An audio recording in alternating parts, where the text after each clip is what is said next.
Hi, my name is Ana Jimenez. I teach mathematics at Pima Community College in Tucson, Arizona, and I'm here to review Wonder.me. This is the tech that I used when we went virtual as a space not just to hold my office hours, but also as a place for students to meet outside of class. When you go to Wonder.me, you just sign in with your Google account and you can make some rooms. I'm going to show you some of the rooms that I've created and see what we've done in the last year. So you'll always see this spot for cookies. I always just exit out of there and I tell my students to do the same. There's no need to select more cookies if you don't want to be tracked. You'll see I made a room for a conference. I made a happy hour room for me and my colleagues to just meet. And here's the math study room, which is what my students use for office hours and to connect outside of class. You'll see that this is a pretty empty room. I do have some basic instructions on my page saying what this room is and how to navigate a little bit. So the zoom out feature is so that you can zoom out if you need to. If there are more people in this room, that's where it gets interesting. You can see who's here and who's not here, zooming in and out. Navigating is relatively easy. You just click and hold, and you can navigate to any place in the room. Again, more interesting if there are more people in this room. I was just by myself. I'd like to also show you a room that has areas because that's an option for you to use. I created this space for a pre-conference reception, and there were certain areas that we wanted people to feel comfortable congregating. So again, with the basic instructions on the landing page, you can zoom out and you can see there are several grade areas, and those are the areas that you can navigate to. So wherever you are spawned, you can just click and hold. Here's a hobby chat to talk about hobbies.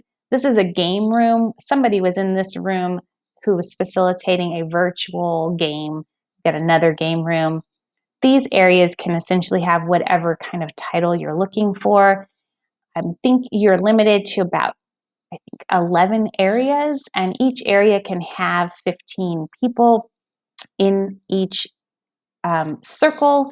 And I think the area can have multiple circles if you want. So I want to talk about circles. Again, this is something that you can really only see when you are in the platform with others. So this is an example of being in a platform with others.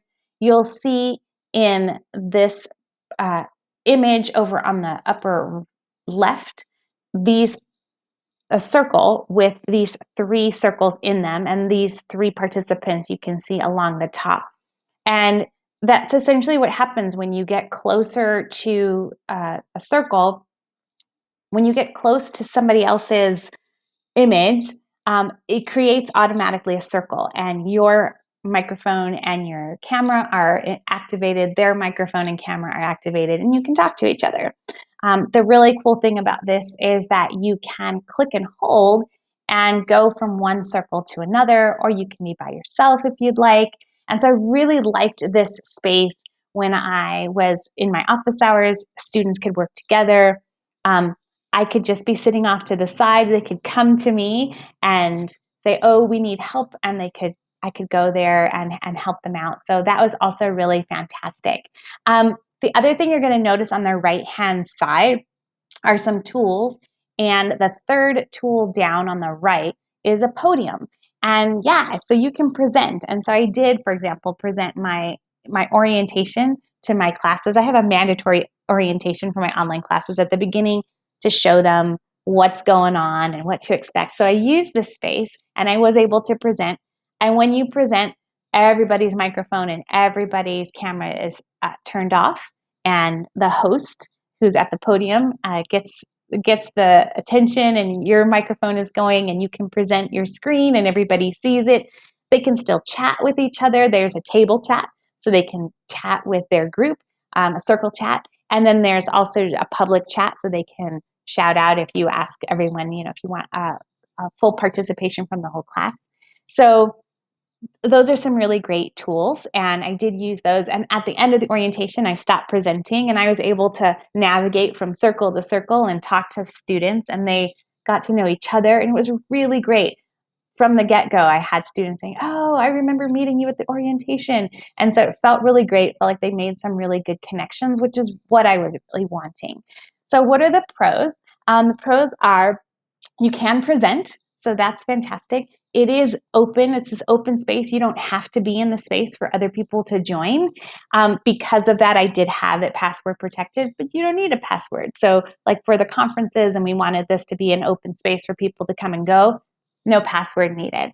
It's really easy to navigate. It's really easy to learn. You don't need any apps. You don't need any plugins.